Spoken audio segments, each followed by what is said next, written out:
नमस्कार, स्वागत है आप सभी का डीडी न्यूज पर। आप देख रहे हैं मिड डे प्राइम। मैं हूं ऋतु वर्मा। अगले 1 घंटे में हम बात करेंगे देश भर की बड़ी खबरों की, बताएंगे दुनिया भर में कौन कौन सी खबरों पर है सबकी नजर, क्या चल रहा है खेल और अर्थ जगत में, और कुछ झलकियां फिल्म कला संस्कृति के क्षेत्र से। लेकिन सबसे पहले अभी तक की बड़ी खबरें।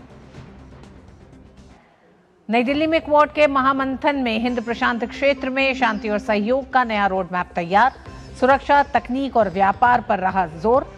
साइबर सुरक्षा और स्कैम सेंटर्स के खिलाफ साझा लड़ाई का लिया संकल्प।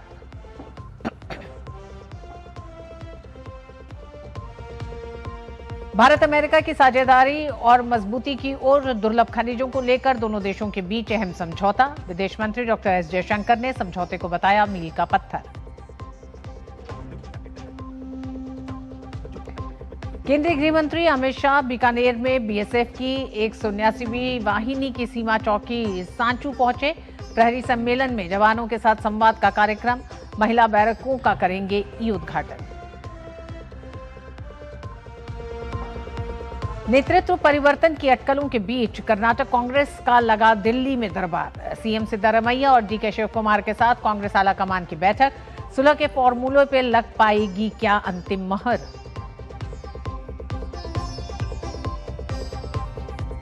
और पश्चिम एशिया में जारी संघर्ष विराम के बीच सैन्य गतिविधियां फिर तेज। दक्षिणी ईरान में अमेरिकी सेना की कार्रवाई। अमेरिका ने सैनिकों की सुरक्षा को बताया हमले का आधार।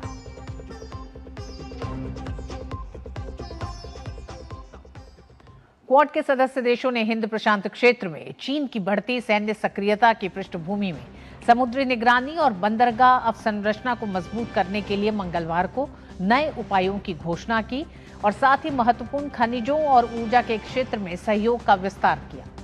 इन नए उपायों की घोषणा नई दिल्ली में समूह के विदेश मंत्रियों की बैठक के बाद की गई। बैठक की अध्यक्षता विदेश मंत्री एस जयशंकर ने की। इसमें अमेरिका के विदेश मंत्री मार्को रूबियो, ऑस्ट्रेलिया की विदेश मंत्री पेनी वोंग, जापान के विदेश मंत्री तोशिमित्सु मोतेगी शामिल हुए। क्वाड के सदस्य देशों ने हिंद प्रशांत क्षेत्र में चीन की बढ़ती सैन्य सक्रियता की पृष्ठभूमि में समुद्री निगरानी और पोर्ट इंफ्रास्ट्रक्चर को मजबूत करने के लिए मंगलवार को नए उपायों की घोषणा की और महत्वपूर्ण खनिजों और ऊर्जा के क्षेत्र में सहयोग का विस्तार भी किया।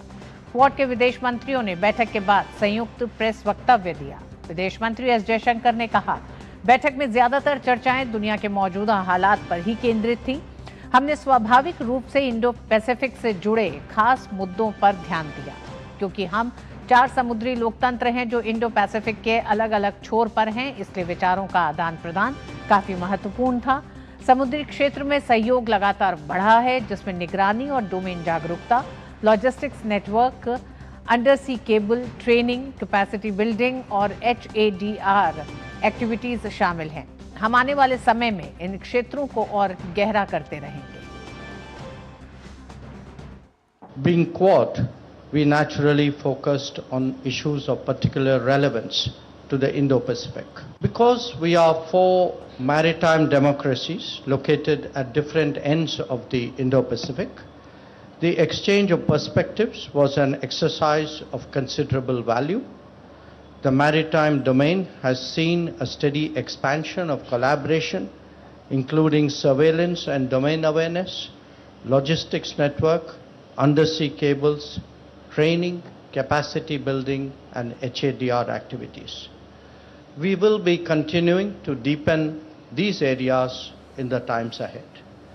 We spent some time on the question of safe and unimpeded maritime commerce and reaffirmed the significance of scrupulously observing international law. Our 4 nations are also market economies. We believe strongly that economic resilience should be promoted, that supply chains should be strengthened, trusted and secure technologies diffused, and production capacities enhanced. Our deliberations touched on the current energy and fertilizer availability, as well as that of critical minerals and resources.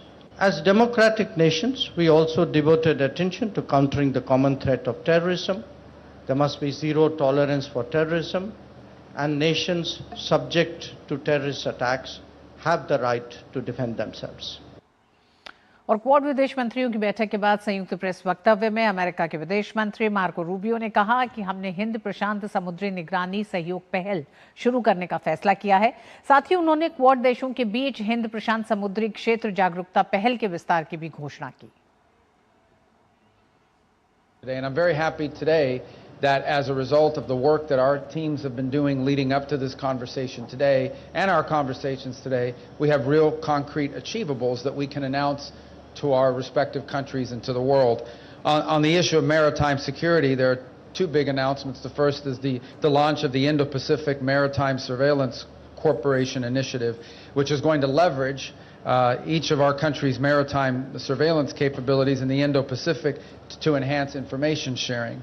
Related to that, of course, is also the expansion of the Indo-Pacific Maritime Domain Awareness Initiative, which provides and can provide near real-time commercial maritime domain awareness data to countries throughout the Indo-Pacific.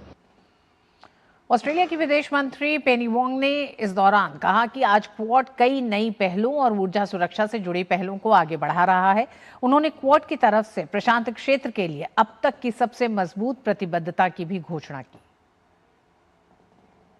Quad is today taking forward a number of new initiatives, an energy security initiative, and of course our continued work on critical minerals, because we understand that secure and reliable supply chains are a precondition to economic and strategic stability. We are also today announcing the strongest ever commitment from the Quad to the Pacific through the Quad Ports of the Future Partnership, where we are launching a pilot for port infrastructure in Fiji. And I was in Fiji just a couple of weeks ago, and I know how important this will be to that country. It's a practical demonstration of our collective ability to deliver high quality, resilient infrastructure in partnership with the region and in response to Pacific priorities. The outcomes we've delivered to date is that we are delivering as a collective undersea cables to all Pacific Island Forum countries, which enhances economic opportunities. We are also working together to strengthen cooperation against scam centres, particularly in Southeast Asia, building law enforcement capacity and deepening cyber cooperation. These are just some of the measures, practical measures, Quad countries are engaged in. We know we are stronger when we work together. We know we work better in partnership across our region, and we work best by listening to the priorities of our region and delivering practical outcomes to make a difference to our people's lives. Quad विदेश मंत्रियों की बैठक के बाद जारी संयुक्त press वक्तव्य में जापान के विदेश मंत्री तोशिमित्सु मोतेगी ने कहा कि आज की बैठक ने यह स्पष्ट और अटल संदेश देने का महत्वपूर्ण अवसर प्रदान किया है कि क्वाड आवश्यक और ठोस सहयोग को आगे बढ़ाने के लिए प्रतिबद्ध है। उन्होंने कहा कि स्पष्ट और व्यापक विचार विमर्श के जरिए ही सदस्य देशों ने क्षेत्रीय घटनाक्रमों को लेकर अपनी रणनीतिक समझ को और मजबूत किया और बल प्रयोग या दबाव के जरिए एक तरफा तरीके से यथास्थिति बदलने के किसी भी प्रयास का कड़ा विरोध करने पर सहमति जताई। Of the Indo-Pacific should strengthen the resiliency and the capacity to determine their own future. Today's meeting gave us a good opportunity to send an unswerving and unshaken message that the Quad will advance the necessary concrete cooperation for this. Also today, through frank exchange of views, we were able to align our strategic perceptions on regional developments and agreed to strongly oppose attempts to unilaterally change the status quo by force or coercion. We shared deep concern over the export restrictions of critical minerals and others as well. Quad विदेश मंत्रियों की बैठक और कई मायनों में अहम रही। इस दौरान भारत और अमेरिका के बीच समझौता ज्ञापन पर हस्ताक्षर हुए। महत्वपूर्ण खनिजों के मुद्दों को लेकर आपूर्ति श्रृंखला को और मजबूत करने के लिए क्वाड महत्वपूर्ण खनिज ढांचे का शुभारंभ हुआ है। इस दौरान विदेश मंत्री एस जयशंकर ने कहा कि आज हमने महत्वपूर्ण खनिजों और दुर्लभ तत्वों की माइनिंग और प्रोसेसिंग की सप्लाई को सुरक्षित करने के लिए भारत अमेरिका के बीच एक द्विपक्षीय फ्रेमवर्क पर हस्ताक्षर किए हैं। इस बारे में हमने आज क्वाड मीटिंग में भी चर्चा की है, चाहे हम इसे द्विपक्षीय रूप से करें या क्वाड फॉर्मेट में। ये फिर समान सोच वाले देशों के एक बड़े समूह के तौर पर ये एक बहुत ही सही समय पर उठाया गया और बेहद महत्वपूर्ण कदम है। Critical minerals and rare earths. This is something which we have also discussed today at the Quad meeting, and whether we are doing it bilaterally, whether we're doing it as a Quad format, or in fact as a larger gathering of like-minded nations, it is clearly something very timely, something very important, something very critical today. Now, this particular framework aims to deepen our cooperation across the entire critical minerals and rare earth supply chain, including mining, processing, recycling, and related investments. It will certainly strengthen resilient and diversified supply chains. It will help us to collaborate in financing and in the effective management of critical minerals and rare earth scrap. America के विदेश मंत्री Marco Rubio ने कहा कि हम दो ऐसे देश हैं जिनके रणनीतिक हित इस बात में हैं कि हमें जरूरी खनिजों और सप्लाई चेन तक भरोसेमंद और लंबे समय तक पहुंच मिलती रहे, जो हमारी इनोवेशन इकोनॉमी के लिए बहुत अहम है। इसकी नींव 4 फरवरी को रखी गई थी, जब आप वॉशिंगटन डीसी में हमारे द्वारा आयोजित क्रिटिकल मिनरल्स फोरम में हमारे साथ शामिल हुए थे। Now today, because we both have a strategic and shared interest in the fact that vibrant innovation economies such as ours cannot afford to leave the foundational materials of these industries vulnerable to single source monopolies that could deny us these things, not just in a time of conflict, but as a leverage point in contrary to our sovereign national interests. So it's a pleasure to be here today, and I'm glad we were able to sign this, because in addition to being an important document and an important agreement, I think it brings a tangible example of the strategic partnership between the United States and India. Thank you. और quad 2026 की इस बैठक और जो तमाम अहम एक तरह से कदम उठाए गए हैं, पहलों की शुरुआत हुई है क्वाड के तहत, उसी पर और बात करने के लिए प्रोफेसर संजय भारद्वाज जो school of international studies JNU से हमारे साथ जुड़े हैं, साथ ही हमारे साथी संवाददाता अखिलेश सुमन जी भी जुड़ रहे हैं। अखिलेश जी, सबसे पहले आप ही के पास आना चाहेंगे और ये जानना चाहेंगे कि क्वाड अपनी मौजूदा वैश्विक परिस्थितियों के लिहाज से पिछली क्वाड बैठकों से इस बार अलग कहा जा रहा था, क्या जो तमाम एक तरह से जो ज्वाइंट वक्तव्य दिया गया है उसमें भी जो कुछ कदम उठाए गए हैं, चाहे वो इंडो पैसिफिक को लेकर हो, क्रिटिकल मिनरल्स भले ही भारत और अमेरिका के बीच में है, लेकिन संदर्भ ये कहा गया कि चाहे वो क्वाड देशों के बीच का हो या द्विपक्षीय हो, लेकिन इस दिशा में एक बड़ा कदम है। किस तरह से आप एक तरह से इसकी समीक्षा करेंगे इसके अलग होने की?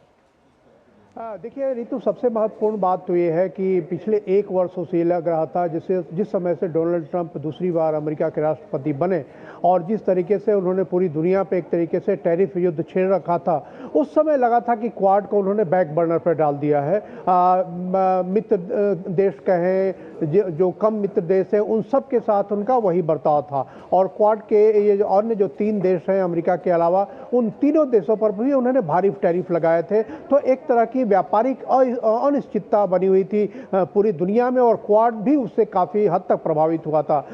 लेकिन मुझे लगता है कि अब ऐसी स्थिति में अमेरिका अपने आप को पा रहा है कि जो क्वाड को मजबूत बनाने में एक तरीके से डोनाल्ड ट्रंप की एक अहम भूमिका रही थी जब वो पहली बार राष्ट्रपति बने थे अमेरिका के, और उस क्वाड को फिर से बैक टू बेसिक्स ले जाने में इस बार का जो विदेश मंत्रियों का सम्मेलन हुआ है, विदेश मंत्रियों की जो बैठक हुई है, वो उसे और आगे ले जाने के लिए दिख रहा है, वो उसके लिए उत्सुक दिख रहा है। और ख़ास तौर पे जो क्रिटिकल मिनरल्स की बात है, एनर्जी सिक्योरिटी की बात है, जो पोर्ट डेवलपमेंट की बात है, क्रिटिकल पोर्ट डेवलपमेंट की बात है, ये 3 जो ऐसे क्षेत्र को मैं गिनाऊंगा कि इन तीनों क्षेत्रों में आज क्वाड विदेश मंत्रियों की बैठक में बहुत महत्वपूर्ण निर्णय लिए गए और एक कह सकते हैं कि एक जो डायनेमिक्स बना है, इस डायनेमिक्स से काफ़ी उत्साहवर्धन हुआ है।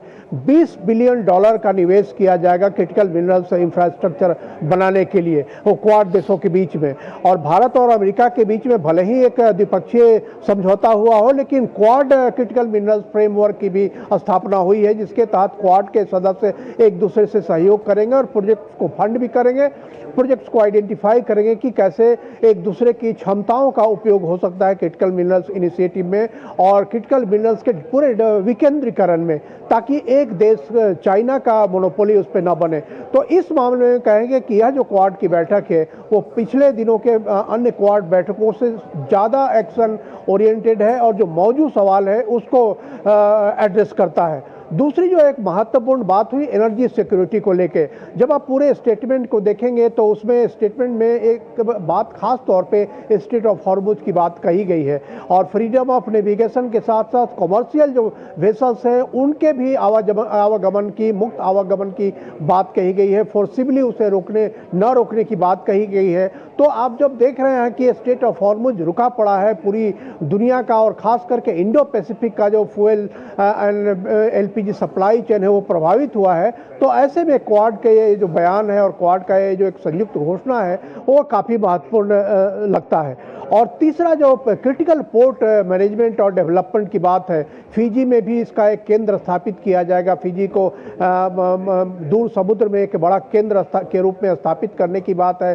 तो मुझे लगता है कि ये तीन जो अहम बिंदु हैं, ये तीन अहम बिंदु जो हैं पिछले अन्य जो क्वाड बैठकें हुई हैं उससे एक आगे का कदम है और निश्चित तौर पे अगर इसी दिशा में क्वाड आगे बढ़ता है तो कह सकते हैं कि एक सकारात्मक सहयोग की स्थिति बनती है। जो क्वाड लग रहा था कि भटक गया है, अपने रास्ते खो चुका है, वो क्वाड जो है अब फिर से पटरी पे आ गया है। रितु जी, हमारे साथ प्रोफेसर संजय भारद्वाज भी जुड़े हुए हैं। प्रोफेसर साहब, भारत के लिए, जापान और ऑस्ट्रेलिया के लिए क्वाड हमेशा से महत्वपूर्ण था। अमेरिका इसे लेके कई तरह के बयान देता था। क्या आप ये मानते हैं कि मौजूदा परिस्थितियां जो बनी हैं और खासकर स्ट्रेट ऑफ हॉर्मुज को लेकर और जिस तरह का अमेरिका का रुख रहा है उसने वैश्विक पूरी आर्थिक व्यवस्था को ही हिला दिया है, ऐसे में अमेरिका की एक जिम्मेदारी बन गई थी एक बड़ा संदेश देने की और इस मंच से दिया अमेरिका ने? जी धन्यवाद। देखिए, सबसे महत्वपूर्ण जो पक्ष सामने उभर के आया और जो भारत चाहता था कि अमेरिका का जो इंडो पैसिफिक स्ट्रेटजी का जो एक कॉन्सेप्ट था, जो एक परिभाषा थी, वो बहुत सीमित थी। भारत चाहता था कि जो अमेरिका बॉलीवुड से हॉलीवुड तक का इंडो पैसिफिक क्षेत्र मानता था उसको अरबियन महासागर तक भी ले जाया जाए। और ये पहला जब अभी जो क्वाड फॉरेन मिनिस्टर का मीटिंग हो रहा है इसमें इस बात का कंसर्न रखा कि स्ट्रेट ऑफ हॉर्मुज में जो ब्लॉकेज हो रहे हैं, जो अरेबियन सी में आता है, उसके ऊपर भी कंसर्न दिया गया। तो एक सबसे बड़ा अचीवमेंट भारत का इसमें ये हुआ कि भारत चाहता था कि इसका दायरा अरेबियन सी तक ले जाया जाए। तो ये पहला एक महत्वपूर्ण इंपॉर्टेंट डेवलपमेंट है। दूसरा जो एक और पक्ष आता है कि अभी तक जो क्वाड का कॉन्सेप्ट था वो अमेरिका और जापान और ऑस्ट्रेलिया चाहता था कि वो ट्रेडिशनल सिक्योरिटी एस्पेक्ट्स को डील करें, लेकिन और भारत हमेशा ये बात चाहता था कि उसको नॉन ट्रेडिशनल सिक्योरिटी, जिसमें खासकर जब एनर्जी सिक्योरिटी की बात करते हैं, फूड सिक्योरिटी की बात करते हैं, क्रिटिकल मिनरल्स की बात करते हैं, सेमीकंडक्टर की बात करते हैं, इन क्षेत्रों में भी कोऑपरेशन हो। तो जो फॉरेन मिनिस्टर का आज मीटिंग हुआ है, निश्चित रूप से इन जो नॉन ट्रेडिशनल सिक्योरिटी इश्यूज है उनको भी वरीयता दी गई है। तो तीसरी बहुत महत्वपूर्ण पक्ष है क्योंकि पूरा जो इंडो पैसिफिक स्ट्रेटेजी है वो free and open Indo Pacific क्षेत्र की बात करते थे, फ्री नेविगेशनल राइट्स की बात करते थे। आज दुनिया क्रिटिकल स्टेज में है। जिस तरीके से अमेरिका ने नेवल और इकोनॉमिक ब्लॉकेड किया हुआ है और ईरान ने जो स्ट्रेट ऑफ हॉर्मुज का जो ब्लॉकेड किया हुआ है, मुझे लगता है कि उसके ऊपर चिंता जताई गई है कि ये पूरा क्षेत्र जो है ना केवल Indo Pacific free and open हो, ना केवल South China Sea free and जो अरेबियन सी है वो भी फ्री और ओपन नेविगेशनल राइट्स को सप्लाई दूर किया जाए और जो चौक पॉइंट्स क्रिएट हो गए हैं उसके प्रति भी कंसर्न दिया गया। यानी कि जो न्यू नॉर्मल्स आ रहे हैं, चाहे वो स्ट्रेट ऑफ हॉर्मुज में हो, बे बंदार में हो या मलक्का स्ट्रेट में, इन चौक पॉइंट्स को एक तरीके से गंभीरता से लेके और किसी भी डेवलपिंग इकोनॉमीज पे इसका बर्डन ना पड़े। खासकर जो ग्लोबल साउथ के कंट्रीज हैं वो आज के दिन सफर कर रहे हैं। तो मुझे लगता है जो एक संज्ञान लिया गया है इस फॉरेन मिनिस्टर की मीटिंग में और बायलैटरल टॉक में, तो वो एक बहुत बड़ा लैंडमार्क साबित होगा। मुझे लगता है दोबारा से जो अखिलेश जी भी बात कह रहे थे कि क्वाड को दोबारा से एक स्ट्रॉन्ग एक एनर्जी मिलेगी।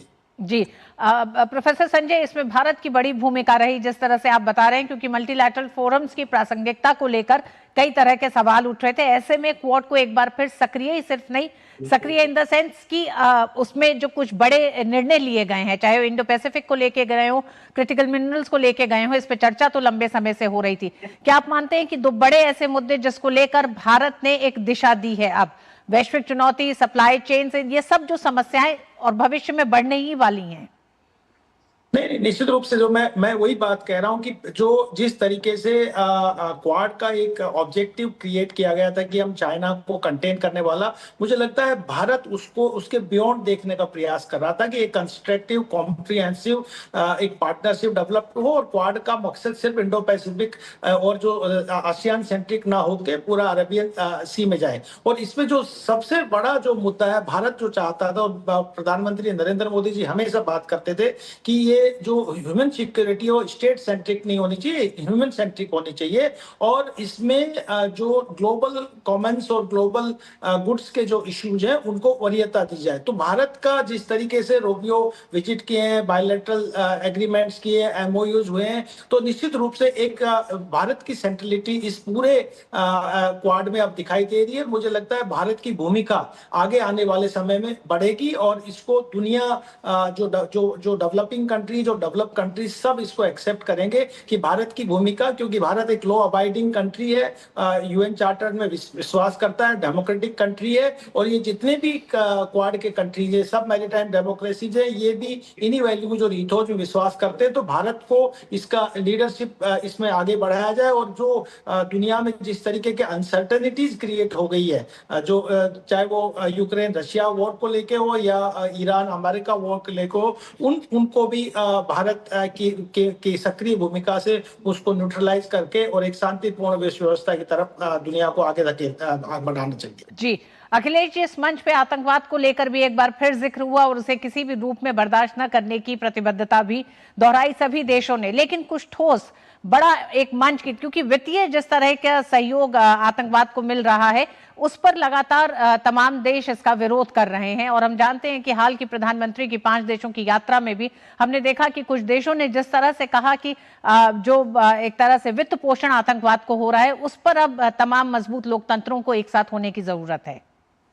देखिए, निश्चित तौर पे आतंकवाद एक ऐसी समस्या है इस पूरे हिंद प्रशांत क्षेत्र में, और उसके साथ साथ कहें तो अब अमेरिका और यूरोप भी उससे अछूता नहीं रह गया है। लंबे समय तक वे अछूते थे।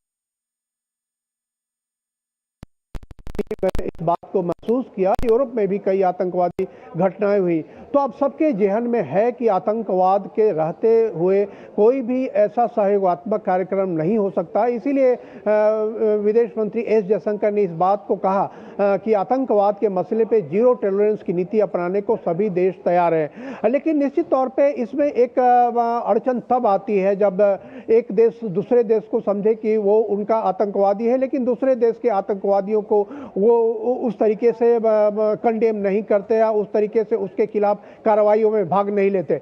तो निश्चित तौर पे एक ऐसा मंच, क्वाड एक ऐसा मंच है जिसमें कि इस तरह के डिफरेंसेज को दूर करने के लगातार प्रयास किए जाते हैं और एक ऐसा एक स्वर बनता है, और एक स्वर ऐसा बनता है जिसमें कि आतंकवाद का जो वित्तीय पोषण है उस वित्तीय पोषण को रोका जाए, आतंकवाद का कोई नैतिक समर्थन न किया जाए, आतंकवाद को कोई राजनीतिक समर्थन न किया जाए, और ऐसे लोगों को प्रोत्साहित करने वाले देशों और व्यक्तियों को उनको अलग थलने करने के प्रयास किए जाए। तो निश्चित तौर पे आज इस क्वाड की जो विदेश मंत्रियों की बैठक हुई उसमें भी आतंकवाद का मसला निश्चित तौर पे छाया रहा। इसके पहले हमने देखा कि जो 5 देशों की यात्रा पे प्रधानमंत्री नरेंद्र मोदी गए थे वहां भी आतंकवाद के मसले पे काफी चर्चा हुई, और उसके पहले आपको याद होगा कि ब्रिक्स विदेश मंत्रियों की भी बैठक हुई थी और ब्रिक्स विदेश मंत्रियों की बैठक में इन सारे मुद्दों पर चर्चा हुई थी। तो निश्चित तौर पर आतंकवाद को भारत एक ऐसे तरीके से आर्टिकुलेट करता रहा है जिससे कि तकरीबन सारे देश अब इस बात से सहमत हो गए हैं कि आतंकवाद के रहते हुए कोई रचनात्मक सहयोग और जो खास करके जो विकासशील देश है उन विकासशील देशों की प्रगति नहीं हो सकती है। इसलिए निश्चित तौर पे आतंकवाद के खिलाफ एक संयुक्त रणनीति की जरूरत है, और इसीलिए आज इस क्वाड के विदेश मंत्रियों की बैठक में भी ये बात प्रतिध्वनित हुई। प्रोफेसर संजय, अंत में क्रिटिकल मिनरल्स को लेकर जो एक बड़ा फ्रेमवर्क तैयार हुआ है, भारत की स्थिति क्या रहेगी? और क्योंकि लगातार चीन जिस तरह से क्रिटिकल मिनरल्स पर अपना एक अधिकार को, वैश्विक व्यवस्था को उथल पुथल या उसको डोमिनेट करने की एक पूरी कोशिश कर रहा है, उस दिशा में आज जो ये फ्रेमवर्क की पहल हुई है इसे आप किस तरह से देखते हैं? भारत इस जो क्रिटिकल मिनरल्स या जो नॉलेज डिवाइड है, या आप ये कहिए कि डिजिटल डिवाइड्स जो क्रिएट किए गए हैं, और जो सेमीकंडक्टर का इशू, 4 बहुत महत्वपूर्ण विषय हैं जो टेक्नोलॉजी ट्रांसफर से जुड़े हुए हैं, जो विकास से जुड़े हुए हैं। तो निश्चित रूप से भारत की इसमें महत्वपूर्ण भूमिका रहेगी। और जिस तरीके का एक फ्रेमवर्क तैयार किया गया है, तो भारत एक पोजीशन में आया है कि आप हमारे भारत का रणनीतिक इस्तेमाल ना करके आप दूसरे जो विषय हैं, डेवलपमेंट और विकास के मुद्दे हैं, उनको भी पूरी वरीयता दी जानी चाहिए। एक और पक्ष इसमें जो उभर के आया महत्वपूर्ण, कि जो भारत हमेशा सागर, एक जो अपनी स्ट्रेटेजी थी उसको महासागर के रूप में, तो ये भी पक्ष आया है कि अक्रॉस द रीजन कोऑपरेशन होना चाहिए, चाहे वो मैरीटाइम सिक्योरिटी को लेके हो, स्पेस सिक्योरिटी को लेके हो, एआई को लेके हो, या बाकी जो टेक्नोलॉजिकल कोऑपरेशंस की बात है। तो बेसिकली अक्रॉस द रीजन में आप चाहे इंडो पैसिफिक रीजन हो, या इंडियन ओशन हो, अरबिक सी हो, या बियॉन्ड इसके हो, इन सब के बीच में बराबर का सहयोग होना चाहिए, ताकि जो क्वाड का ऑब्जेक्टिव है, जो क्वाड में लीडिंग डेमोक्रेसीज हैं दुनिया में, और एक तरीके से आसियान का जो सेंट्रलिटी किया हुआ था, एक पर्टिकुलर ऑब्जेक्टिव के लिए फोकस हो रहा था, मुझे लगता है उसको एक कॉम्प्रिहेंसिव स्ट्रेटेजिक पार्टनरशिप के रूप में आगे बढ़ाया जा रहा है। उसका मुझे लगता है मानवता के हित के लिए, चाहे वो आप क्रिटिकल मिनरल्स की बात हो, या न्यूक्लियर सप्लाई ग्रुप की बात हो, या बहुत सारे जो इश्यूज हैं, ये सब इसमें एक महत्वपूर्ण एक अपनी वस्तु स्थिति और अपनी सेंट्रलिटी बनाएंगे क्वाड की पूरी मीटिंग में। जी हाँ, क्वाड के मंच ने एक बार फिर दुनिया को एक बड़े संदेश दिए हैं आज इस बैठक के बाद। जिस तरह से घोषणा पत्र में हम बात करें तो समुद्र से लेकर मिनरल्स तक के जो कई ऐसी बड़ी पहल की गई है, साथ ही साथ उन देशों को भी साफ साफ संकेत और चेताया गया है कि एक अधिकार और आक्रामक राजनीति के साथ इन क्षेत्रों में वैश्विक स्तर पर काम नहीं किया जा सकता है। बहुत बहुत धन्यवाद अखिलेश जी, आपका भी, और प्रोफेसर संजय आपका भी। वक्त एक छोटे से ब्रेक का है, ब्रेक के बाद देखेंगे कुछ और खबरें। देखते रहिए डीडी न्यूज।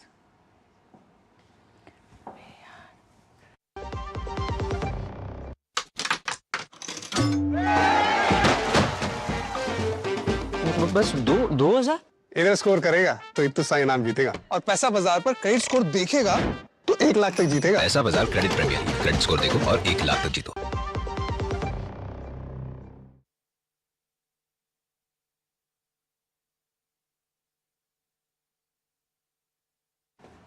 आज कांग्रेस हाईकमान के साथ कर्नाटक के मुख्यमंत्री और उप मुख्यमंत्री की बैठक कांग्रेस मुख्यालय में शुरू हो गई है। कांग्रेस पार्टी के हाईकमान, कर्नाटक के मुख्यमंत्री सिद्धारमैया, उप मुख्यमंत्री और कर्नाटक कांग्रेस अध्यक्ष डीके शिवकुमार के बीच ये बैठक हो रही है। सबकी निगाहें इस पर टिकी हैं कि पार्टी के राष्ट्रीय नेतृत्व की बुलाए जाने के बाद दोनों नेता सोमवार देर रात दिल्ली पहुंचे थे। कर्नाटक में संभावित नेतृत्व परिवर्तन की अफवाहों के बीच उनके संबंधित खेमे घटनाक्रम पर उत्सुकता से नजर बनाए हुए हैं। हालांकि कांग्रेस के सूत्रों के अनुसार मीडिया के द्वारा मुख्यमंत्री बदले जाने की बात पर वह अपनी प्रतिक्रिया नहीं दे रही है। कांग्रेस के सूत्रों के अनुसार ये बैठक आगामी दिनों में कर्नाटक से राज्यसभा के होने वाले चुनाव को लेकर कर्नाटक से कांग्रेस से होने वाले संभावित उम्मीदवारों के चयन के साथ राज्य में मंत्रिमंडल के विस्तार के अलावा अन्य मुद्दों पर राज्य के इन दिनों वरिष्ठ नेताओं से इसके बारे में फीडबैक लेने के लिए ये बैठक बुलाई गई है। हालांकि सूत्रों के हवाले से यह माना जा रहा है कि कांग्रेस का कहना है कि यह बैठक कर्नाटक में भविष्य की राजनीति को लेकर है, लेकिन मुख्यमंत्री के चयन को लेकर इस बैठक से इनकार कर रहे हैं। कांग्रेस के वरिष्ठ नेता जो हैं, जो दिल्ली में बैठे हैं, उनका यह कहना है। कर्नाटक में नेतृत्व परिवर्तन की अटकलें तेज हो गई हैं। डीके शिवकुमार और सिद्धारमैया दोनों को ही दिल्ली बुलाया गया है और दोनों के ही अपने अपने गुट के लोग, दोनों ही नेताओं के मुख्यमंत्री होने के, यानी कि सिद्धारमैया की कर्नाटक की सरकार जब बनी उस समय जो ये कहा गया कि कर्नाटक की सरकार के साथ ये तय हुआ था कि 2.5 साल का टेन्योर रहेगा डीके शिवकुमार और सिद्धारमैया का, लेकिन इसमें बदलाव नहीं हुआ और लगातार इसी को लेकर कर्नाटक में राजनीतिक उथल पुथल है। कुमार आलोक हमारे साथ जुड़ गए हैं। कुमार, दोनों नेताओं को तलब तो कर लिया गया है, लेकिन कहा यह जा रहा है कि तलब इसलिए नहीं किया गया है कि मुख्यमंत्री के बदलने की कोई बात है सिर्फ कर्नाटक में भविष्य की राजनीति को लेकर। जी बिल्कुल, अगर कांग्रेस के सूत्रों से हम बात करेंगे, अगर कांग्रेस के नेताओं से हमने बात की तो उनका यही कहना था कि मीडिया में जो चीजें चल रही हैं कि नेतृत्व परिवर्तन को लेकर के, उससे ज्यादा कहीं इंपॉर्टेंस जो वहाँ का मंत्रिमंडल का विस्तार है उसके बारे में गहन चर्चा होगी और उनका फीडबैक लिया जाएगा, दोनों ही जो बड़े नेता हैं कर्नाटक के। इसके अलावा राज्यसभा के जो चुनाव होने वाला है, तो राज्यसभा के चुनाव में जो संभावित उम्मीदवार होंगे उनके नामों पर चर्चा के लिए इस मीटिंग को बुलाया गया है। लेकिन जो चर्चा है, अगर कर्नाटक राज्य की राजनीति को अगर आप देखें तो वहां का जो दोनों गुट है, सीतारमैया का और डीके शिवकुमार का, इस बार वो फाइनल टच की उम्मीद कर रहे हैं और राहुल गांधी की भूमिका इसमें अहम होने वाली है। और राहुल गांधी देखना है कैसे इसको हैंडल कर पाते हैं, क्योंकि आपने देखा होगा कि जो अन्य राज्य, मध्य प्रदेश का एग्जाम्पल आपने, वहां पर उन्होंने कमलनाथ को जबरदस्ती बनाया मुख्यमंत्री, उसके बाद पार्टी में विद्रोह हुआ और सिंधिया पार्टी छोड़कर भारतीय जनता पार्टी में चले गए। उसी तरीके से हम हिमाचल में देखें तो जब सुक्खू मुख्यमंत्री बनने वाले थे वहां भी विद्रोह हुआ था। आप सचिन पायलट को ले लें राजस्थान में, वहां भी गहलोत और सचिन पायलट के बीच टकराव हुआ था। और ये जो सबसे ताजा एग्जाम्पल है, केरला में जिस तरीके से केसी वेणुगोपालम की ताजपोशी की तैयारी कर दी गई थी, वहां भयानक विद्रोह हुआ। उनके वायनाड जो संसदीय क्षेत्र है वहां पर प्रियंका गांधी और राहुल गांधी के खिलाफ पोस्टर लगने शुरू हो गए और ये कहा गया कि अगर थोपा हुआ मुख्यमंत्री हमें दिया जाएगा तो कांग्रेस की पूरी डिस्ट्रिक्ट इकाइयों ने इसका विरोध किया और इसी विरोध का जो परिणाम था जब सतीशन को मुख्यमंत्री बनाया गया। तो यहाँ भी कर्नाटक में उसी तरीके के हालात हैं और अगर इस बार फाइनल डिसीजन नहीं होता है तो डीके शिवकुमार पार्टी के लिए यानी कांग्रेस के लिए एक भारी मुसीबत पैदा कर सकते हैं। जी, मौजूदा जो तमाम मामले आपने गिनाए हैं आलोक, और उसमें सबसे बड़ा मामला कर्नाटक में इस समय मुख्यमंत्री पद को लेकर दोनों ही नेताओं में जिस तरह की रस्साकशी चल रही है, ऐसे में अगर हम बात करें, गौरव भाटिया भारतीय जनता पार्टी के प्रवक्ता कल जब अपनी प्रेस कॉन्फ्रेंस कर रहे थे तो उन्होंने कहा कि आने वाले समय में, यानी उन्होंने कहा कि कुछ ही समय में बगावत होने वाली है कांग्रेस के भीतर, कांग्रेस दो फाड़ होने वाली है। तो ये क्या इस तरह का जो एक तरह से भीतर कांग्रेस के भीतर में जो असंतोष है उसे लेकर इस टिप्पणी को देखा जा सकता है? बिल्कुल सही कहा उन्होंने। जिस तरीके से डीके शिवकुमार बहुत बड़े नेता हैं और संगठन पर उनका बहुत बड़ा प्रभाव है, इसके अलावा वो कांग्रेस के अध्यक्ष भी हैं और डिप्टी सीएम हैं। और जब कर्नाटक जब सरकार बनी थी तो ये कहा गया था, ये पार्टी में एक उस समय भी काफी विद्रोह था कि कौन मुख्यमंत्री बनेगा, लेकिन पार्टी ने एक फॉर्मूला तय किया कि 2.5 साल सीतारमैया रहेंगे पहले और फिर उसके बाद 2.5 साल के बाद डीके शिवकुमार को मुख्यमंत्री बनाया जाएगा। लेकिन 2.5 साल से ऊपर बीत चुके हैं और जो आलाकमान ने जो एक भरोसा जताया था कि हम मुख्यमंत्री को चेंज करेंगे 2.5 साल के बाद, वो नहीं हो पा रहा है और कांग्रेस ये हिम्मत नहीं जुटा पा रही है कि वो सीतारमैया को कहे कि वो अपना वो मुख्यमंत्री पद त्याग कर डीके शिवकुमार को ये पद दे दें, क्योंकि वो भी जिस समुदाय से आते हैं, कर्नाटक में बहुत ही प्रभावी समुदाय है वोकाली का समुदाय, जो डीके शिवकुमार है। मतलब एक जो अगर हम जातियों की बात करें, गुटों की बात करें तो डीके शिवकुमार कहीं भारी हैं, लेकिन आलाकमान सीतारमैया से मतलब उनको हटाकर खतरा मोल नहीं लेना चाहती, क्योंकि आने वाले दिनों में कर्नाटक में भी विधानसभा चुनाव है और बीजेपी इस घटनाक्रम पर पूरी तरीके से नजर रखे हुए कि जिस तरीके से पार्टी के संगठन में जिस तरीके से विद्रोह है उसका सीधा लाभ भारतीय जनता पार्टी को आने वाले चुनाव में मिल सकता है। बहुत बहुत धन्यवाद आलोक पूरे अपडेट के लिए इस पूरे मसले पर। तो कर्नाटक में इस समय दोनों ही बड़े नेताओं को दिल्ली तलब किया गया है, पार्टी तय करेगी। लगातार जो विवाद चल रहा है मुख्यमंत्री पद को लेकर, उसका हल ढूंढने के लिए बात करते हैं गर्मी की। मौसम विभाग ने उत्तर और मध्य भारत के कई हिस्सों के लिए लू का ऑरेंज अलर्ट जारी किया है। राजस्थान, मध्य प्रदेश, उत्तर प्रदेश, बिहार, छत्तीसगढ़, तटवर्ती आंध्र प्रदेश, झारखंड, ओडिशा और तेलंगाना में भी भीषण गर्मी का अनुमान है। पश्चिम बंगाल के गांगेय क्षेत्र में गर्मी और उमस रहेगी। उत्तर प्रदेश में भीषण गर्मी और लू से राहत नहीं है। कई जगहों पर तापमान 43 से 47 डिग्री सेल्सियस के बीच बना हुआ है। बुंदेलखंड सबसे ज्यादा प्रभावित क्षेत्रों में है। लगभग हर जिले में तापमान 45 डिग्री सेल्सियस से ऊपर दर्ज किया जा रहा है। बांदा में 47.6 डिग्री सेल्सियस तापमान दर्ज किया गया है, जो देश के सबसे गर्म स्थानों में से एक है। उत्तर और मध्य भारत के कई हिस्सों में लू का प्रकोप जारी है। केरलम में आज मानसून के आने की पूरी उम्मीद है। मौसम विभाग ने कहा था कि इस बार केरलम में मानसून जल्दी दस्तक देगा। वैसे भी केरलम में प्री मानसून बारिश के कारण लोगों को राहत मिली है। विभाग ने 28 मई से 3 जून के बीच केरल के कुछ हिस्सों में भारी से बहुत भारी बारिश होने का अनुमान जताया है।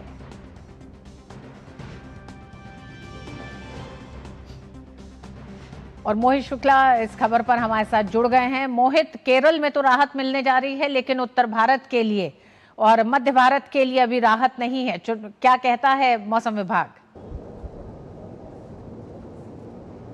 देखिए, मौसम विभाग कह रहा है कि केरला के आसपास के जो और भी हिस्से हैं, जो दूसरे पड़ोसी राज्य हैं, वहां पर आपको राहत मिलती हुई दिख सकती है। लेकिन उत्तर भारत की अगर हम बात करें और खासतौर पर राजधानी दिल्ली की बात करें, हरियाणा की बात करें, इसके अलावा उत्तर प्रदेश की बात करें, बिहार की बात करें, ये तमाम ऐसे राज्य हैं जहां पर आपको लगभग अगले 1 महीने तक कोई ज़्यादा बहुत बड़ी राहत मिलती हुई नहीं दिखाई पड़ रही है। यही वजह है कि केरल में तो मानसून की एंट्री हो रही है, लेकिन पड़ोसी जो आसपास के या जो दूसरे सूबे हैं वहां के लिए आपको थोड़ा सा इंतजार करना पड़ेगा। यही वजह है कि जो नौतपा का ये जो चक्र चल रहा है, ये लगभग 8-9 दिन राजधानी दिल्ली के लिए बहुत ही ज़्यादा मुश्किल भरे होने जा रहे हैं। आप एक बात समझिए कि लगभग जब केरल में मानसून पहुंचता है तो उसके वहां से दिल्ली पहुंचने का जो चक्र है उसमें लगभग 25 से 30 दिनों का समय लगता है। यही वजह है कि केरल के अलावा जो दूसरे राज्य हैं, पूर्वोत्तर के राज्य हैं, चाहे वो असम हो, मिजोरम हो, नागालैंड हो, सिक्किम हो, ऐसे राज्यों में भी आपको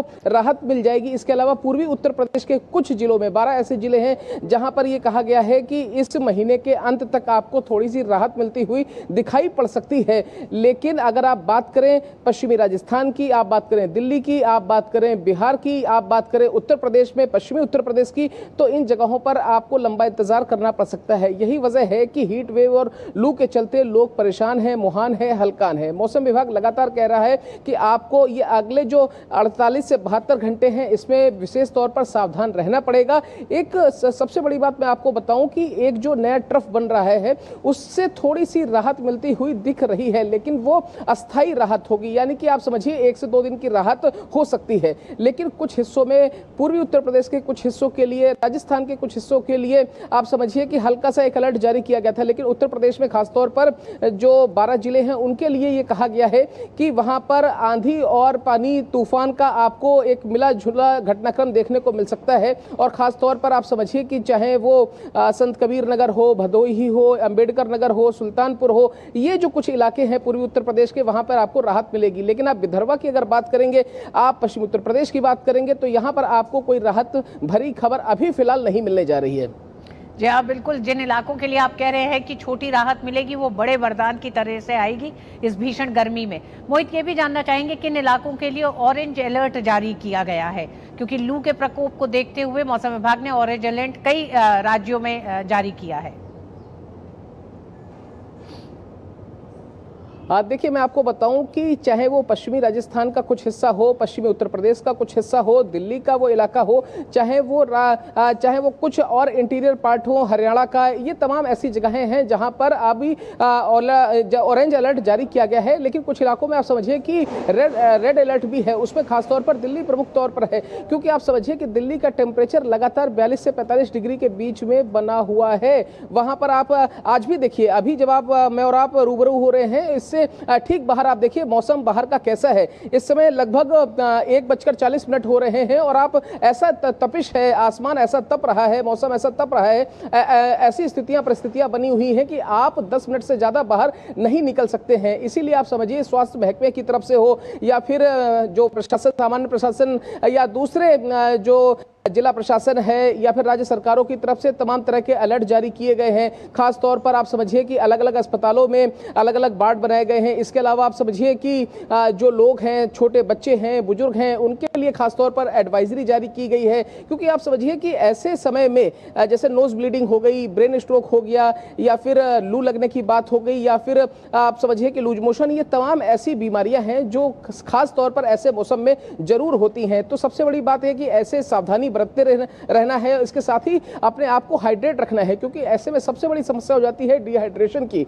और यही वजह है कि जब शरीर बाहर का तापमान बढ़ता है तो लगातार जो शरीर का मॉइस्चर कम होता है, शरीर में आप समझिए तमाम तरीके की परेशानियां शुरू होती हैं। तो हमें अपना भी ध्यान रखना है, छोटे बच्चों और बुजुर्गों का खास तौर पर ध्यान रखना है। और लगभग राजधानी दिल्ली वालों को तो अगले 20-25 दिन बहुत सावधान रहना है। उसके अलावा जैसे जैसे केरलम से आगे आगे मानसून बढ़ेगा, देश के दूसरे हिस्सों में पहुंचेगा, तो वहां पर आपको तब जाकर राहत की कोई खबर मिल सकती है। लेकिन फिलहाल अभी कोई फौरी राहत नहीं मिलने जा रही है। 29 और 30 तारीख में आपको हल्का फुल्का मौसम फवार मारता हुआ दिखाई पड़ सकता है, लेकिन वो हल्के से बारिश के छींटे होंगे, कोई ऐसा नहीं स्थायी राहत नहीं होगी। कोई बहुत बड़ी भारी बारिश की संभावना अभी मौसम विभाग की तरफ से नहीं जताई गई है।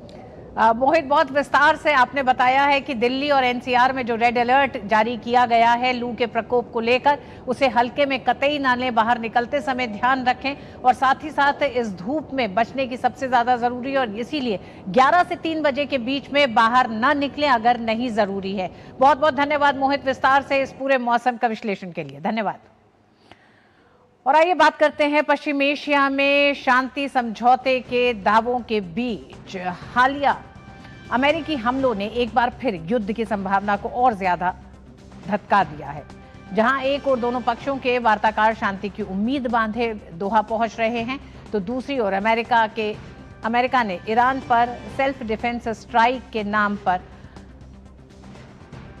बंदर अब्बास में जोरदार हमले किए हैं। अमेरिका ने हमलों में दक्षिणी ईरान में मिसाइल साइटों और बारूदी सुरंगें बिछाने की कोशिश कर रही नावों को निशाना बनाया है। अमेरिकी सेंट्रल कमांड ने एक बयान में कहा है कि ये हमले ईरानी सेना से पैदा होने वाले खतरों से हमारे सैनिकों को बचाने के लिए किए गए थे। सेंटकॉम के प्रवक्ता नेवी कैप्टन टिम हॉकिंस ने कहा कि सेंट्रल कमांड चल रहे सीज फायर के दौरान संयम बरतते हुए अपनी सेना की रक्षा कर रहा है। अमेरिकी राष्ट्रपति डोनाल्ड ट्रंप ईरान के संवर्धित यूरेनियम को लेकर जरा भी पीछे हटने को तैयार नहीं है। बढ़ते तनाव के बीच ट्रंप ने कहा है कि ईरान को हर हाल में अपना न्यूक्लियर डस्ट यानी संवर्धित यूरेनियम तुरंत अमेरिका को सौंपना होगा। ट्रंप ने कहा इस संवर्धित यूरेनियम को या तो अमेरिका ले जाकर नष्ट किया जाएगा या फिर किसी दूसरी तय जगह पर भी खत्म किया जा सकता है। ट्रंप के मुताबिक इस पूरी प्रक्रिया के दौरान अंतर्राष्ट्रीय परमाणु ऊर्जा एजेंसी जैसी संस्था की मौजूदगी और निगरानी जरूरी होगी। और चंद्रशेखर जोशी हमारे साथ जुड़ गए हैं, हमारे साथी संवाददाता। चंद्रशेखर, सबसे बड़ा सवाल तो यही है, लगातार समझौते की वार्ता चल रही है, वार्ता को लेकर आगे बढ़ा जा रहा है, लेकिन ऐसे में अगर सेल्फ डिफेंस के लिए अमेरिका इस तरह के हमले करता है तो उसे किस तरह से देखा जाए?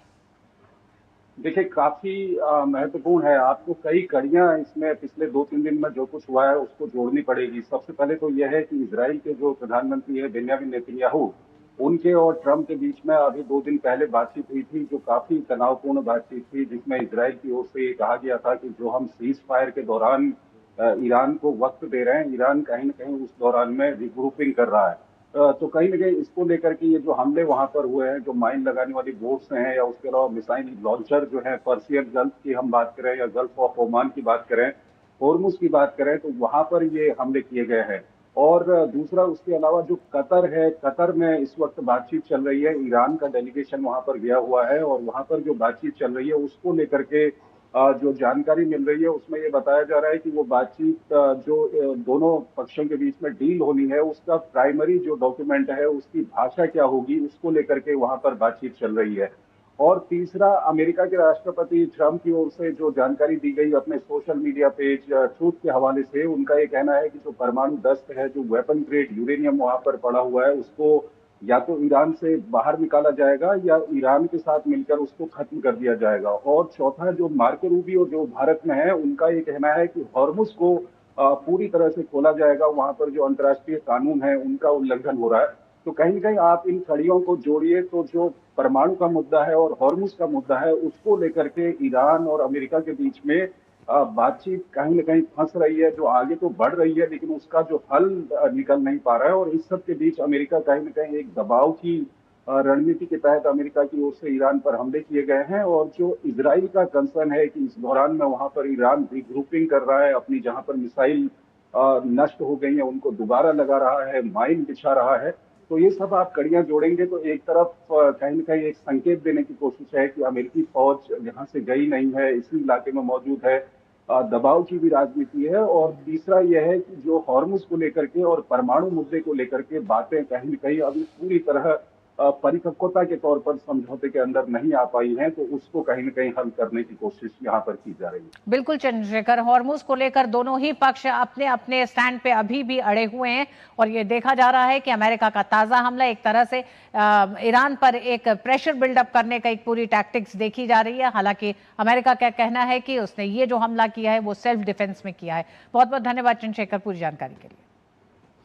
और केंद्र की नरेंद्र मोदी सरकार सत्ता में अपने 12 साल पूरे कर रही है। इन 12 सालों में मोदी सरकार के तमाम फैसलों से देश विकसित भारत की ओर बढ़ रहा है।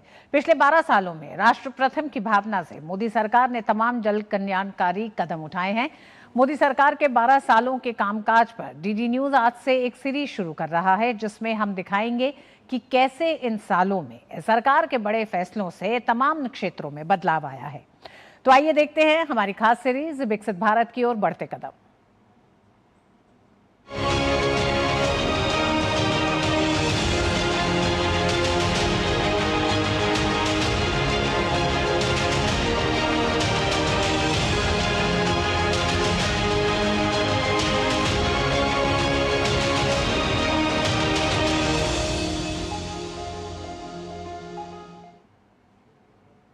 साल 2014 में आज ही के दिन भारतीय राजनीति और लोगों दोनों के जीवन में एक परिवर्तनकारी युग का शुरुआत हुआ। 26 मई 2014 को नरेंद्र मोदी ने प्रधानमंत्री पद की कमान संभाली थी। उन्हें प्रधानमंत्री पद संभाले हुए 12 वर्ष पूरे हो चुके हैं। इस दौरान देश में अनेक क्रांतिकारी परिवर्तन देखने को मिले हैं। देखिए ये रिपोर्ट।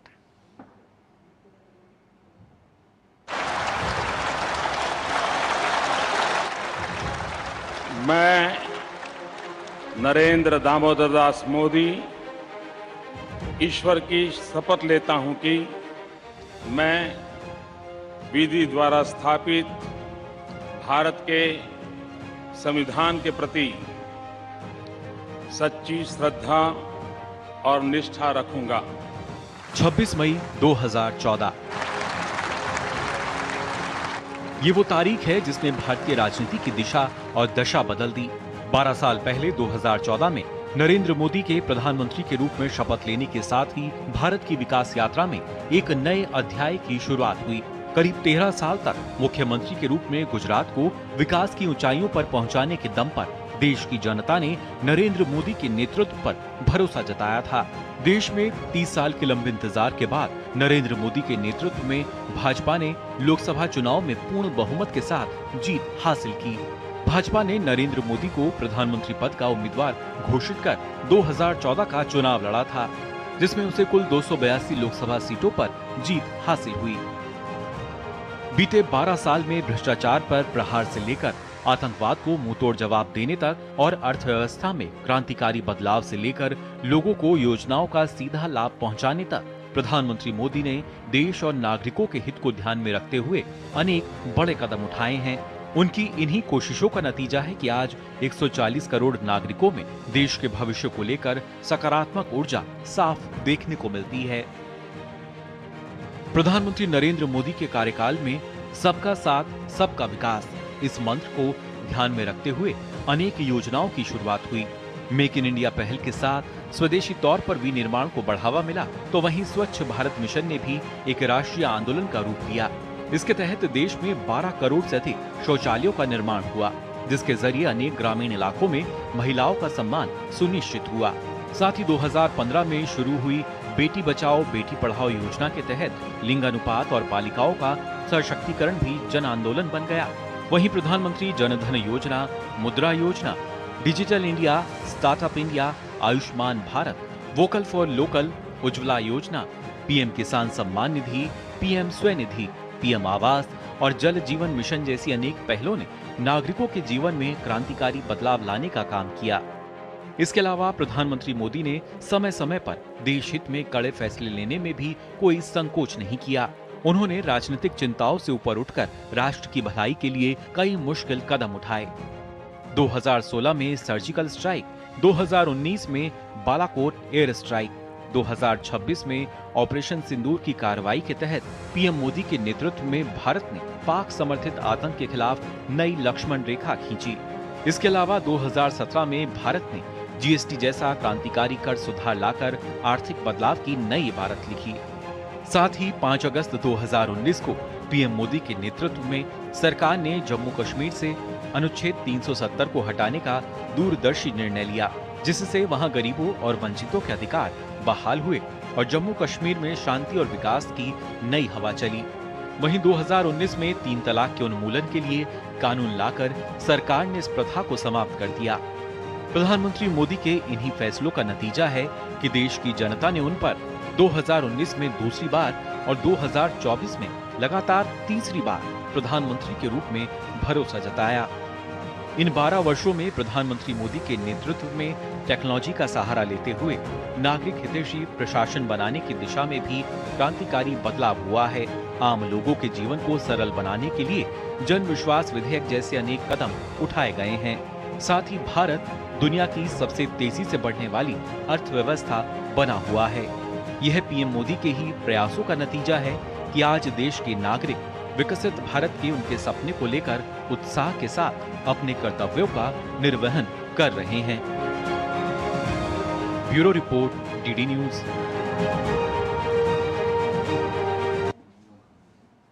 प्रधानमंत्री नरेंद्र मोदी पर केंद्रित पुस्तक अपनापन का लोकार्पण केंद्रीय मंत्री शिवराज सिंह चौहान ने नई दिल्ली में किया। कार्यक्रम को संबोधित करते हुए शिवराज सिंह चौहान ने कहा कि पुस्तक अपनापन एक नेता के साथ बिताए गए पलों का संग्रह ही नहीं बल्कि उन मूल्यों का दर्पण है जो राष्ट्र को नई ऊंचाइयों तक ले जाने की क्षमता रखते हैं। आज 26 मई है। ये वो ऐतिहासिक दिन है जब श्रीमान नरेंद्र मोदी जी ने पहली बार प्रधानमंत्री पद की शपथ ग्रहण की थी। मैं भी उनको बधाई देता हूं और आप सब भी उनका अभिनंदन करें। 12 वर्ष पूरे हो गए, लेकिन मेरा और उनका साथ 35 साल पुराना है और इन 35 सालों में मैंने उनको हर क्षण देश के लिए जीते हुए देखा है। उनका हर कदम देश की प्रगति और विकास के लिए उठा है। मैंने उनके दिल को जनता के लिए धड़कते हुए देखा है। हमारे देश की जनता उनके रोम रोम में रमी है, उनकी हर एक सांस में बसी। और अब वक्त हो गया है खेल की खबरों का। उसके लिए हमारे साथ जुड़ गए हैं गौरव। खेल की खबरें क्या हैं आज? शुक्रिया ऋतु। और खेल जगत में इस वक्त सबसे बड़ी खबर आईपीएल से है, जहां पर गत चैंपियन रॉयल चैलेंजर्स बेंगलुरु लगातार दूसरी बार फाइनल में पहुंचने के इरादे के साथ आज क्वालिफायर 1 में गुजरात टाइटंस के खिलाफ मैदान पर उतरेगी। दोनों टीमों के बीच ये मुकाबला धर्मशाला में खेला जाएगा। जो भी टीम ये मैच जीतेगी वो फाइनल का टिकट कटा लेगी, जबकि हारने वाली टीम को क्वालिफायर 2 के जरिए फाइनल में पहुंचने का एक और मौका मिलेगा। लीग चरण में दोनों टीमों ने 9 जीत हासिल की थी और शीर्ष 2 में से फिनिश किया था। सीजन दोनों टीमों की 2 भिड़ंत में दोनों को 1-1 जीत मिली है। आरसीबी ने एक बार 206 का लक्ष्य 7 गेंद शेष रहते हासिल कर लिया था, तो वहीं दूसरी बार वे 155 पर ही सिमट गए थे। बेंगलुरु का शीर्ष क्रम को इस मुकाबले में गुजरात के इनफॉर्म गेंदबाज कगिसो रबाडा और मोहम्मद सिराज का सामना करना पड़ेगा। वहीं आरसीबी के अनुभवी तेज गेंदबाज भुवनेश्वर कुमार और जोश हेजलवुड का रिकॉर्ड गुजरात के शीर्ष बल्लेबाजों के खिलाफ काफी प्रभावशाली रहा है। अब बात कर लेते हैं शतरंज की, जहां विश्व चैंपियन डी गुकेश ने नॉर्वे शतरंज टूर्नामेंट में जीत के साथ शुरुआत की है। गुकेश ने विंसेंट कीमर के खिलाफ एक कड़े और तनावपूर्ण मुकाबले के बाद जीत हासिल करने में सफलता पाई। गुकेश ने लगभग 5 घंटे तक चले 144 चाल के मुकाबले के बाद टाई ब्रेक में जीत की बदौलत 1.5 अंक हासिल किए। वहीं कीमर को क्लासिकल मुकाबला बराबर रहने के कारण 1 अंक से ही संतोष करना पड़ा। एक अन्य भारतीय ग्रैंडमास्टर आर प्रज्ञानंद ने वेस्ली सोकर को हराकर जीत के साथ आगाज किया। प्रज्ञानंद और अमेरिकी ग्रैंडमास्टर वेस्ली सो के बीच क्लासिकल मुकाबला ड्रॉ रहा, लेकिन भारतीय खिलाड़ी ने आर्मगेडन टाई ब्रेक में शानदार जीत हासिल की। गुकेश और प्रज्ञानंद 1.5 से 1.5 अंकों के संयुक्त रूप से दूसरे स्थान पर रहे। वहीं महिला वर्ग में बिबिसारा असाओबायेवा ने कनेरू हम्पी पर क्लासिकल मुकाबले में ही जीत हासिल की। वहीं दिव्या देशमुख ने महिला विश्व चैंपियन जू वेनजुन के खिलाफ आर्मगेडन में शानदार प्रदर्शन करते हुए टाई ब्रेक में जीत हासिल करने में सफलता पाई।